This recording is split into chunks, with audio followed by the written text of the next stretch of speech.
Welcome to world of love stories. मैं हूं आपकी स्टोरी टेलर रू एंड आप सुन रहे हैं कॉन्ट्रैक्ट मैरिज एपिसोड 4। इसके प्रीवियस पार्ट में आपने सुना कि अनाया ने जो है आकृति से बात कर ली थी और उसे कॉन्ट्रैक्ट भी दिखा दिया था। आकृति ने मजबूरी में वो कॉन्ट्रैक्ट साइन करके दे दिया था। घर आने के बाद अनाया जो है वो अपनी दादी से बात करती है और दादी डिसाइड करती हैं कि वो मिस्टर गुप्ता से मिलेंगी और अनाया के बारे में बात करेंगी। अब यहाँ अनाया जो है वो आकृति को इन्फॉर्म कर देती है। आकृति उसे मना करती है शादी के लिए, लेकिन अनाया कहती है अब तुम हाँ कर चुकी हो और अब दादी जो कहेंगी वही करना होगा। और ये दोनों जो है वो डिनर करके अपने अपने टाइम पर सो जाते हैं। यहाँ आकृति अपने डैड को भी बता देती है कि नेक्स्ट डे अनाया और उसकी दादी यहाँ आने वाले हैं उनसे कुछ बात करने के लिए। उसके डैड भी थोड़े से वरीड होते हैं। अब आगे सुनते हैं। नेक्स्ट मॉर्निंग जो अनाया है वो उठती है और उठने के बाद जो है अपने ऑफिस के लिए रेडी होती है। ऑफिस के लिए रेडी होने के बाद वो नीचे पहुंचती है तो देखती है कि जो दादी हैं वो डाइनिंग टेबल पर पहले से ही उसका इंतज़ार कर रही हैं। अनाया दादी के पास जाती है और कहती है गुड मॉर्निंग दादी। तभी दादी जो है वो कहती है गुड मॉर्निंग बच्चा, अब कब जा रहे हैं हम लोग? तो तभी अनाया जो है वो कहती है मैं तो अभी ऑफिस जा रही हूँ, मेरी एक मीटिंग है, उसके बाद चलते हैं। तो दादी कहती हैं ठीक है। जिसके बाद अनाया जो है वो उनके साथ ब्रेकफास्ट करती है और वहाँ से अपने ऑफिस के लिए निकल जाती है। अनाया ऑफिस के रास्ते में आकृति को कॉल करती है और उसे बताती है कि वो दादी के साथ अपनी एक मीटिंग खत्म करने के बाद आएगी और आकृति को आज ऑफिस आने की कोई ज़रूरत नहीं है, वो चाहे तो ऑफ ले सकती है। और इतना कहकर वो कॉल कट कर देती है। यहाँ आकृति जो है वो मॉर्निंग में उठ चुकी थी। आकृति ने अपने और अपने डैड के लिए ब्रेकफास्ट भी बना लिया था। वो अपने डैड को दवा देकर उन्हें ब्रेकफास्ट करवा चुकी होती है और तभी उसे अनाया का कॉल आता है और वो उससे बात करती है। आकृति बिल्कुल भी खुश नहीं थी। वो जो कुछ भी कर रही थी ये सब मजबूरी में कर रही थी और ना ही उसने समीर से 2 दिन से कोई भी बात की थी, ना ही समीर को कुछ बताया था, क्योंकि वो समीर से नाराज थी। अब यहाँ समीर जो है वो भी उसे मनाने की कोई कोशिश नहीं करता, क्योंकि आकृति के डैड बिल्कुल सही थे। समीर बिल्कुल भी अच्छा लड़का नहीं था, ना ही वो आकृति से प्यार करता था। अब अनाया जो है वो आकृति का कॉल कट करने के बाद सिया को कॉल करती है और कहती है तुझे भी मेरे साथ चलना है, मैं दादी के साथ सिर्फ अकेले नहीं जाने वाली। तभी जो सिया है वो कहती है मैं वहाँ आकर क्या करूँगी यार। तभी अनाया कहती है देख ले तुझे आना है या नहीं। तो सिया कहती है मैं आ जाऊंगी, ठीक है, तेरे ऑफिस ही आती हूँ डायरेक्ट। तो अनाया कहती है ओके गुड, और जो है वो कॉल कट कर देती है। अब अनाया ऑफिस पहुंच जाती है। ऑफिस पहुंचने के बाद जो है वो अपने केबिन में जाती है और वहां पहुंचने के बाद जो है उसकी असिस्टेंट वहां पर आती है। वो सबसे पहले अनाया की कॉफ़ी उसे देती है और उसके बाद जो है उसकी मीटिंग की डिटेल्स उसे देती है। अनाया कहती है ओके, और फिर उसके बाद अनाया उस फाइल पर थोड़ा सा काम करती है और थोड़ी देर बाद जो है वो कॉन्फ्रेंस रूम में पहुंच जाती है। उनके जो क्लाइंट्स थे वो आ चुके थे। अनाया अब मीटिंग अटेंड करती है। उन्हें 2-3 घंटे का वक्त लगता है, जिसके बाद ये मीटिंग जो है वो ख़त्म हो जाती है। यहाँ सिया जो है वो भी अपना काम खत्म करके अपने ऑफिस से अनाया के ऑफिस पहुंच चुकी थी और वो अनाया के केबिन में जाकर बैठी हुई थी। तभी जो है वो वहाँ पर अनाया की असिस्टेंट आती है और अनाया की असिस्टेंट जो है वो सिया को कॉफ़ी देती है। तभी जो सिया है वो कहती है कियारा ये कॉफ़ी तुम्हारी बॉस की तरह कड़वी तो नहीं है ना। तो कियारा जो है वो हल्की सी स्माइल करती है और कहती है नो मैम, ये बिल्कुल परफेक्ट है जैसी आपको पसंद है। तो सिया जो है वो कहती है ओके थैंक्स। अब कियारा जो है वो वहाँ से जाने लगती है। तभी जो सिया है वो उसे रोकती है और कहती है कियारा। तो कियारा जो है वो कहती है यस मैम। तभी सिया कहती है अगर आपको अभी कोई काम नहीं है तो आप यहाँ अपनी कॉफ़ी लेकर बैठ सकती है, क्योंकि आपकी बॉस तो अभी आने से रही और मैं यहाँ अकेले बैठकर बोर हो जाऊँगी। तभी जो कियारा है वो कहती है नो मैम, मुझे कोई प्रॉब्लम नहीं है। और फिर कियारा जो है वो अपनी कॉफ़ी लेकर आती है और अपनी फ़ाइल भी लेकर वहीं आकर काउच पर बैठ जाती है। अब यहाँ सिया जो है वो कियारा को देख रही थी, उससे कुछ बातें कर रही थी और ये दोनों भी अपनी बातें कर रहे थे। तभी इनके केबिन का डोर ओपन होता है और जो अनाया है वो अंदर आती है। अनाया को देखते ही कियारा जो है वो खड़ी हो जाती है तभी अनाया उसे बैठने का इशारा करती है और उसके बाद जो है वो अपनी चेयर पर जाकर बैठ जाती है और अपनी फाइल जो है वो वहीं टेबल पर रखती है। सिया कहती है, हो गई तेरी मीटिंग या बाकी है? तभी जो अनाया है वो कहती है, हाँ हो गई मेरी मीटिंग, चलो चलना है। तभी जो सिया है वो कहती है, ऐसे ही जाना है तुझे? तो कियारा जो है वो एक बार अनाया को देखती है और एक बार सिया को देखती है और फिर वहाँ से चली जाती है। तभी सिया कहती है, इसे क्या हुआ? अनाया कहती है, मुझे क्या पता, हो सकता है वो बात नहीं सुनना चाहती हो। वेल, इसमें क्या खराबी है? तभी सिया जो है वो कहती है, तुझे बॉस बन के जाना है अपना रिश्ता लेने? तो अनाया कहती है, दिलचस्पी किसे है? After all it is a contract marriage, मुझे कोई इंटरेस्ट नहीं है। तभी जो सिया है वो कहती है, चल छोड़ यार, कॉन्ट्रैक्ट ही सही, मैरिज तो है। तो सिया जो है वो ऐसे ही मजाक में ये बात कह देती है, लेकिन अनाया उसे गुस्से में देखती है। सिया कहती, अच्छा ठीक है छोड़, चल चलते हैं। और इसके बाद जो है ये लोग ऑफिस से बाहर आते हैं और अनाया जो है वो सिया के साथ कार में बैठती है और ये लोग घर जाने के लिए निकल जाते हैं। यहाँ आकृति जो है वो अपनी चीजें सोच सोच कर परेशान थी। तभी आकृति का फोन रिंग होता है। आकृति जो है वो अपना फोन देखती है तो वो फोन अननोन नंबर से आ रहा था। आकृति सोचती है कि शायद ये समीर का नंबर होगा, इसीलिए वो कॉल जो है वो नहीं उठाती। अब फोन 2 से 3 बार आता है तो आकृति ना चाहते हुए भी वो कॉल पिक कर लेती है। तभी सामने एक लड़की जो है वो कहती है, हेलो, मेरी मिस आकृति से बात हो रही है? आकृति कहती है, हाँ कहिए। तभी वो लड़की कहती है, मैं सिटी हॉस्पिटल से बात कर रही हूँ, आपके फादर की रिपोर्ट्स हमने आपको भेज दी हैं और डॉक्टर ने कल आपसे मिलने के लिए कहा है। तो आकृति कहती है, ओके, जिसके बाद जो है वो थैंक यू बोलकर कॉल कट कर देती है। अब आकृति जो है वहीं बैठ जाती है और इन सब चीज़ों के बारे में सोचने लगती है और तभी जो है डोर बेल बजती है। आकृति उठती है और जाकर जो है डोर ओपन करती है तो सामने एक डिलीवरी बॉय होता है जो आकृति को रिपोर्ट्स देता है और साइन करने के लिए कहता है। आकृति साइन करती है और उससे वो रिपोर्ट्स ले लेती है। अब आकृति जो है वो अंदर आती है, डोर बंद करती है और उन रिपोर्ट्स को देखने लगती है। आकृति सारी रिपोर्ट्स देखती है। उसमें डॉक्टर ने उसके पापा की सारी हेल्थ कंडीशंस पहले से मेंशन कर दी थी और सारी चीज़ें जो है वो लिखकर भेज दी थी। अब आकृति जो है वो उन रिपोर्ट को अपने रूम में रख कर आती है। वो नहीं चाहती थी कि उसके पापा उन्हें देखें। उसके बाद जो है वो वहाँ पर जाकर बैठ जाती है। तभी जो आकृति के डैड हैं वो वहाँ आते हैं और कहते हैं, बेटा तुम तो कह रही थी अनाया और उसकी दादी आने वाली हैं, आए नहीं वो लोग? तभी जो आकृति है वो कहती है, पापा उन्होंने जस्ट मुझसे कहा था, अब वो कब आएंगे ये तो नहीं बताया था। तभी आकृति के पापा कहते हैं, चलो कोई बात नहीं, जब आना होगा तो आ जाएंगे, खैर मुझे इस बात की कोई फिक्र नहीं है। अब जो आकृति है वो कहती है, जी। तभी आकृति के पापा कहते हैं, बेटा वो तुमने बताया था कि डॉक्टर रिपोर्ट्स भेजेंगे, अभी तक रिपोर्ट्स आई नहीं। तो आकृति जो है वो कहती है, नहीं पापा अभी नहीं आई, और आई भी तो सब नॉर्मल होगा, आप उसकी फिक्र मत करिए। तभी जो आकृति के पापा हैं वो कहते हैं, हाँ अब मैं टेंशन नहीं लूँगा ना तो कुछ नहीं होगा। तो आकृति जो है वो कहती है, जी। अब जो है यहाँ अनाया सिया के साथ अपने घर पहुँच चुकी थी और जो दादी हैं वो पहले से ही तैयार होकर बैठी हुई थी। तभी दादी जो है वो कहती है, अब आए हो तुम लोग? तो अनाया कहती है, दादी मैं बस चेंज करके आती हूँ। तभी जो दादी है वो कहती है, ठीक है और जल्दी आना।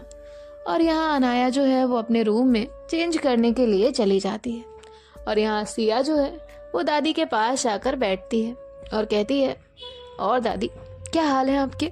तभी दादी जो है वो कहती है, हाल तो ठीक है, बस ये मना ना कर दे। तो सिया जो है वो कहती है, नहीं अब ये मना नहीं करेगी। तो दादी कहती है, क्यों, तूने इसे समझाया है क्या? तो सिया कहती है, नहीं दादी, वो आपसे बहुत प्यार करती है, आप जो चाहो वो मानने को तैयार हो जाती है। तो दादी जो है वो कहती है, हाँ प्यार तो वो बहुत करती है। और ये सोचते हुए दादी की आंखों में आंसू आ जाते हैं। सिया कहती है, अब दादी आप क्यों रो रही हैं? तो दादी जो है वो कहती हैं, कुछ नहीं बेटा, इसकी माँ की याद आ गई। ये भले ही बताए या ना बताए, लेकिन ये अपनी माँ को बड़ा याद करती है और हमसे किसी से कुछ नहीं कहती। सिया जो है वो कहती है, दादी आप प्लीज़ उस बारे में मत सोचिए, और वैसे भी अगर अनाया ने आपको ऐसे देख लिया ना तो वो नाराज़ हो जाएगी। तो दादी जो है वो अपनी आंखों से आंसू पोंछती हैं और कहती है, मैं तो चाहती हूँ बस जो भी लड़की इसकी ज़िंदगी में आए इसे बहुत सारी खुशियाँ दे। उस हादसे के बाद से तो मेरी बच्ची ने हंसना ही छोड़ दिया है। तभी जो है उन्हें वहाँ से अनाया बाहर आते हुए दिखती है और दादी जो है वो अब बात पलट देती है। अब अनाया जो है वो नीचे आती है और कहती है, चले दादी। तो दादी जो है वो कहती है, हाँ चलो। अब सिया जो है वो दादी को पकड़ती है और जो है कार तक लेकर जाती है, दादी को बिठाती है और खुद भी जो है कार में आकर बैठ जाती है। अब जो अनाया है वो कार स्टार्ट करती है और उसके बाद जो है आकृति के घर के लिए ड्राइव करने लगती है। अनाया कल ही आकृति को वहाँ ड्रॉप करने गई थी तो उसे एड्रेस अच्छे से मालूम था। अब दादी जो है वो कहती है, अनाया बेटा तुमने उन्हें बता तो दिया है ना कि हम लोग जा रहे हैं। अनाया कहती है, हाँ दादी बता दिया है। तो वो कहती है, बस ठीक है, पंडित जी को फ़ोन कर दूं या बाद में। अनाया कहती है, दादी अभी आपको इतनी क्या जल्दी है, अब मैंने हाँ कर दिया ना। तो दादी जो है वो कहती है, ठीक है, नाराज मत हो। अब अनाया जो है वो बिना बात किए ड्राइव कर रही थी। अब अनाया थोड़ी ही देर बाद जो है सबके साथ वहाँ आकृति के घर पहुँच जाती है। यहाँ जैसे ही उन्हें कार की आवाज़ आती है तो जो आकृति के डैड है वो जाकर डोर ओपन करते हैं। यहाँ आकृति की जो दादी है वो सिया के साथ अंदर आती है और यहाँ अनाया जो है वो भी कार वहीं जगह देखकर पार्किंग में लगाती है और उसके बाद जो है वो भी अंदर आती है। आकृति जो है वो अपने रूम में थी। तभी आकृति के जो डैड हैं वो कहते हैं, आइए माँ जी बैठिए। और वो जो है अनाया की दादी को वहाँ बैठाते हैं। सिया भी उनके साथ बैठती है। तभी आकृति के डैड कहते हैं, आकृति बेटा इधर आओ। तो आकृति जो है वो अपने रूम से बाहर आती है। आकृति जैसे ही देखती है कि अनाया और उसकी फैमिली आई है तो आकृति किचन में जाती है और किचन में जाने के बाद जो है उनके लिए पानी और कुछ स्वीट्स लेकर आती है और उनके सामने रख देती है। अब आकृति जो है वो वहाँ पानी की ट्रे रखती है और जिसके बाद जो है तुरंत किचन में चली जाती है।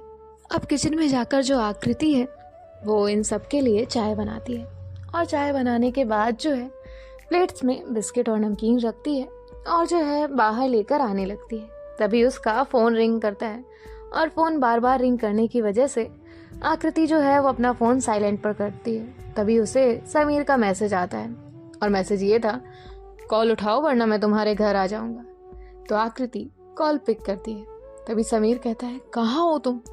तभी जो आकृति है वो कहती है, देखो समीर मैं तुमसे बात नहीं कर सकती और मैं अभी भी उस बात को भूली नहीं हूँ जो तुमने कल कही थी। तभी जो समीर है वो कहता है, सॉरी आकृति बट मेरा वो इंटेंशन नहीं था, प्लीज डोंट माइंड। तो आकृति कहती है बाय और आकृति कॉल कट कर देती है और उसके बाद जो है चाय और स्नैक्स लेकर बाहर आती है और उन्हें जो है टेबल पर रख देती है। तभी अनाया की दादी जो है वो आकृति से कहती है, अरे बेटा अब तुम काम करती रहोगी तो हमारे पास कब बैठोगी। और ऐसे जो है वो आकृति को अपने पास बैठाती है। और यहाँ आकृति के डैड जो है वो कहते हैं, आप लोग चाय नाश्ता कुछ करिए। तो अनाया जो है वो तो मना कर देती है और अनाया का सारा ध्यान जो है वो फ़ोन पे था। यहाँ दादी जो है वो अनाया से कहती है, अनाया। तो अनाया जो है वो अपना फ़ोन साइड रखती है और कहती है, जी दादी।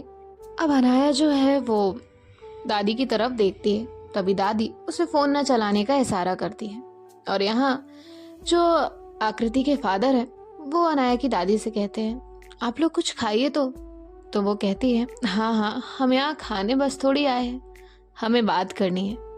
तभी जो मिस्टर गुप्ता हैं वो कहते हैं, हाँ माँ जी आप कहिए, क्या बात है जो आपको यहाँ तक आना पड़ा, आप हमें ही वहाँ बुला लेती।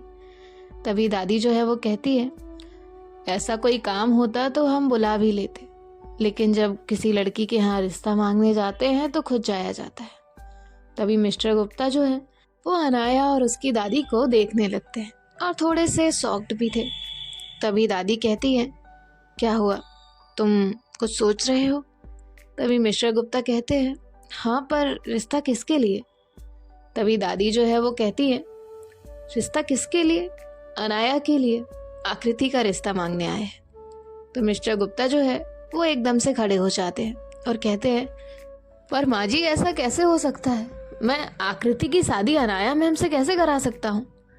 तभी दादी जो है वो कहती है, पहले बैठ जाओ, मेरी पूरी बात सुन लो। तो मिस्टर गुप्ता जो है वो बैठ जाते हैं, क्योंकि वो उनसे काफ़ी बड़ी थी उम्र में, उनकी माँ के बराबर थी, इसीलिए वो उनका डिसरिस्पेक्ट नहीं करते हैं। अब वो जो है बैठ जाते हैं। देखो राकेश, मैं तुमसे ये बताना चाहती हूँ, अनाया को तुमने बचपन से काम करते हुए देखा है।